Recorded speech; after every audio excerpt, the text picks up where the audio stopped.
and welcome to you all. This is another edition of Fake News Friday here on True North. It is Friday, January 27th, so we are here to sift through the blizzard of lies, the rivers of malicious intent, or some cases just incompetence in the mainstream media, and deliver the goods to you, expose the untruths, deliver the truths. Sue-Ann Levy is here with me, guest hosting once again. I am Andrew Lawton. Sue-Ann, how was the week for you? It was terrific, Andrew. How was it for you? Well, if people have not been able to hear, I am a little bit under the weather. I don't know if I've picked up something from Klaus Schwab and the Davos folks, or if I picked up something when I got back to Canada, but I'm rallying. I'm trying to get through the day. You weren't wearing the same bathing suit that he was. Oh gosh, no. In that case, I would deserve any harms that came my way. One of the big stories I actually came back to Canada to see was this weird back and forth between, it started with CBC, but has now ballooned to include other media outlets, and Danielle Smith's government in Alberta. And it's a little bit of a game of ping pong here, so I'm going to try to summarize it as best as I can. But what started was CBC ran a story that was very specific in nature, that there was an email from a staffer in Danielle Smith's office to a prosecutor in Alberta that was trying to effectively, or was tantamount to interfering in the justice system as it pertained to a lot of the COVID charges against people like Artur Pawlowski and other pastors and businesses that had been under the ire of Alberta Health Services during the height of lockdowns. Now, this was very specific, and Danielle Smith's government was fairly clear that this email, which CBC had not seen, didn't quote, didn't even reference apart from saying it existed, was not actually authentic. So they did an internal review and found nothing. They looked at emails, deleted emails, messages across the Alberta government, and including, I think, a lot of people that would have never even been implicated, but just to be thorough, they did it and found absolutely nothing. But since then, the media has been doubling down on this. CBC ran another story citing unnamed sources through and through. The Globe and Mail has now run a story saying, but it wouldn't have caught the email, the review wouldn't have caught the email if it was deleted more than 30 days ago, so it wasn't a real inquiry. I mean, this is a case of both sides really digging their heels in. Well, it speaks to the state of journalism in Canada today, Andrew. I mean, in my previous incarnation as a post-media Toronto Sun journalist, investigative journalist, I would have never dreamed of doing a story unless I had solid proof, emails, and even beyond that, talking to maybe even the sources who provided the emails or wrote the emails or whatever, but and getting the other side of the story. I mean, I don't know how they think they can get away with it, because I guess us on the right, we people on the right of things, conservatives, are always 3 steps from a potential lawsuit if we don't do our homework. It speaks to the double standard, lack of journalism, the lack of, I guess, taking good care to make sure that your sources are accurate. And I'm just going to say one more thing. I'm working on some TTC stories about the total dysfunction in the Toronto Transit Commission system.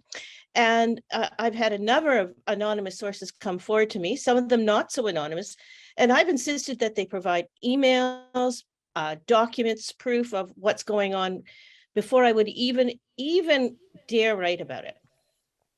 Oh, hugely. And I think that the first thing I would point out here is that in the original version of CBC's story, they didn't even admit that they hadn't seen the emails on which they were reporting. This was only revealed in an update, an editor's note they put out later, saying the original version of the story, published January 19th, neglected to note that CBC News has not seen the emails in question. So this is actually reminding me of a lot of the journalistic malfeasance that took place around the Trump-Russia Gate, for example, where people were commenting on innuendo and all of these things without actually having looked at the product on which they're reporting and on which they're hinging their story. And you're right, you and I both know from working in media, you many years longer than I have, that anyone will come out and say anything for whatever reason. You've got to be able to provide proof. So when they're relying on unnamed, anonymous sources, documents they haven't seen, this is worth nothing as a piece of journalism. Well, it's so dangerous to do that, Andrew. And, like I said, as a conservative investigative journalist, I would always be concerned about being threatened with a lawsuit or, being reported to some liberal body for not doing my homework. And I wouldn't dare write anything. And I mean, I think the standards have slipped so low, and I guess the people who are beholden to Trudeau now for the bailouts and for the way journalism is shaped in Canada don't even care. They don't even care to withhold proper investigative standards. You are right about the double standard, because we would never get a pass for doing something like that. But I would also say, nor should we. That is not something that anyone should be passing off as journalism. And it's a little rich when you get these people like those in CBC or the Parliamentary Press Gallery that think they're the gatekeepers, they're the arbiters of real journalism when they're peddling this nonsense. Well, and, I don't know what their legal staff are like, Andrew, but whenever I did an investigative report, big or small, it would go through our lawyers and it would be checked 6 ways to Sunday. And the first thing the lawyer would say, do you have documented proof of what you're writing about? So there doesn't seem to be any checks and balances. And I guess because they are the official news gathering source, I hesitate to say news gathering source of Canada, Trudeau's official press secretaries, they get away with it. And it's so frustrating to me as someone who spent 32 years in journalism, 31 in the mainstream media, to see this kind of sloppy journalism and then doubling down on the story and then people just picking it up. There's the other aspect of it, and I wrote about this in my book, and I'm not shamelessly plugging it because it's now 6 years old, but I wrote about the fact that the pack journalism, if CBC writes about it, then X will write about it, Y will write about it, and they just don't care. Yeah, I would think you're very right there. And I would encourage everyone to rise up to the level of truth and accountability in journalism as consumers as well, to tell outlets that this is not actually real journalism. And the one thing I'll say just before we move on here is that I feel like both sides are confident enough about their version of the events that I feel it's going to come down to some really weird technicality where some email is called pressuring, but it wasn't actually. I feel that's what we're headed towards at a certain point here. But let's move on to the Culture Wars. National Arts Centre in Ottawa is inviting a, quote, black-only audience, unquote, to a staging of the show Alicia Harris's Is God Is, which is running from February 9th to 18th. And this is one of a series of offerings over Black History Month. The NAC, though, says it is an all-black identifying audience. That is the only group that's able to come. Yet they also say that they're not encouraging racial segregation. So again, Sue Ann, it's like, who are you going to believe, me or your lying eyes? Oh, well, the proof is in the actual promotional materials from the National Arts Centre. And, I'm just sort of bracing myself for Black History Month, because of course it starts February 1st, the month of February, and there's going to be a lot more of things like this. I've already seen, Black lectures, Black counseling, Black sports teams in the school system, Black segregation for this, Black segregation for that. And, we in the world have come, it's just beyond me. I mean, I write a lot about this, not the National Arts Centre story, but the similar issues in the school system where everything has come full circle. The Black population and the anti-Black racism, as I call them, race grifters, are complaining about white supremacy, but they're doing the same thing. They're segregating Blacks from whites and giving them special privileged treatment. And, I don't know if you can solve, all you're doing is creating divisiveness. I don't know if you can solve issues that you perceive to be going on with racism in school system, in theater groups, whatever, in our cultural institutions. And frankly, I don't think we're that racist in Canada. I would offer to say that probably in the United States, it is worse, and I've seen it with my own eyes.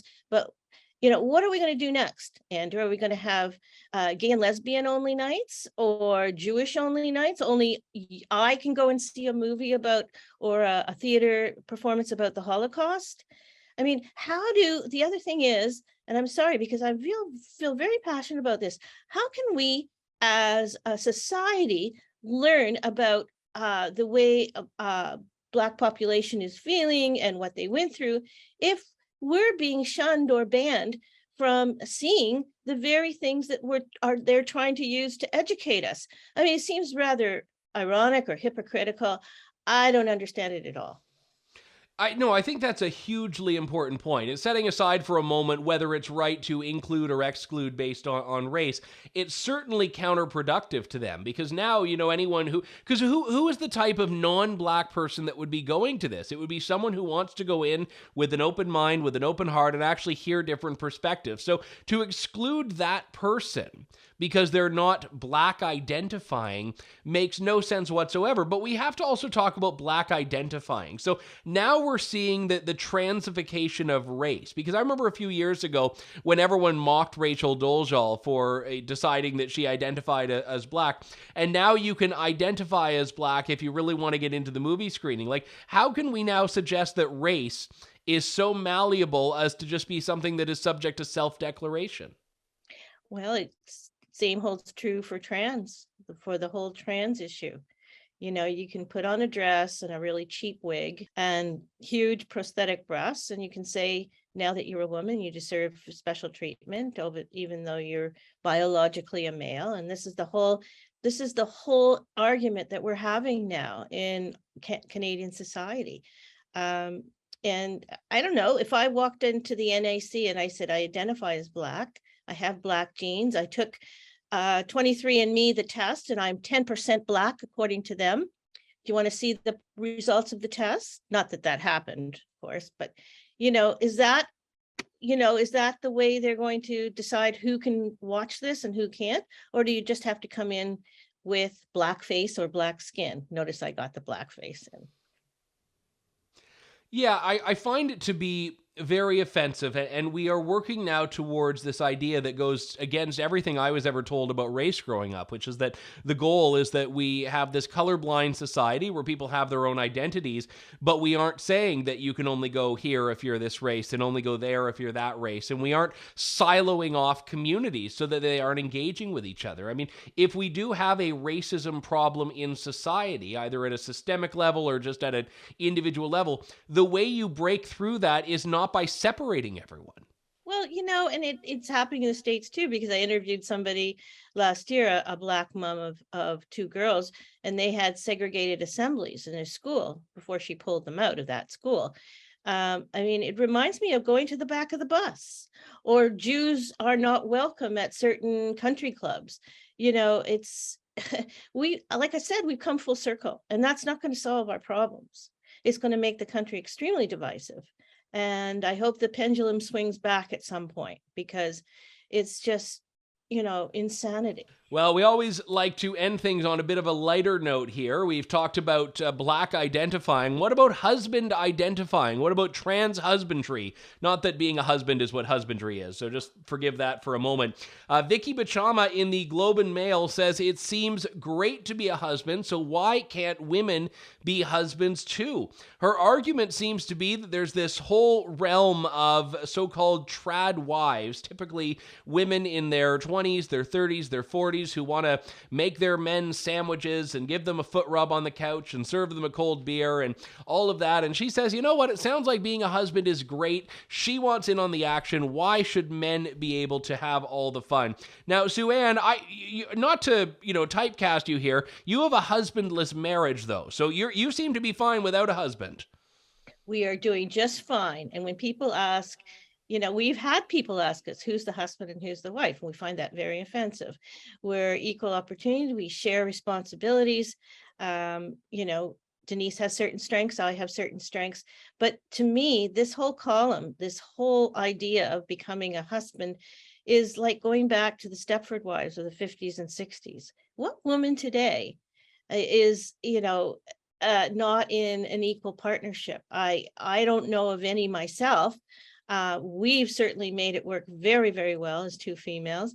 And I would venture to say probably in your marriage, you share responsibilities. Nobody's, your wife isn't waiting for you at the door with some frilly dress and a martini like they used to do in like the Mad Men days. So it's just, I don't know, people are in search of, I don't know, they just want to complain or in search of issues that aren't actually occurring in our society.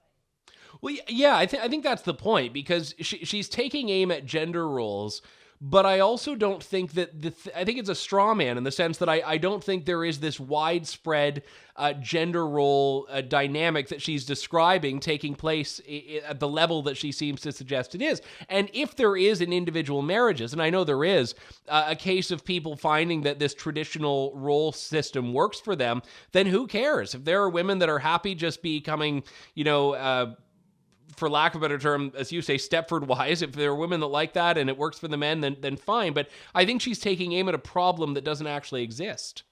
Well, you see it in sort of the generation of my parents, or, in certain respects, my generation, but I don't think it exists. So you're telling me your wife does not meet you at the door with a frilly dress and a martini in her hand? I have never once had the frilly dress or the martini awaiting me at home, unfortunately. But I'll put a comment card in the suggestion box at home.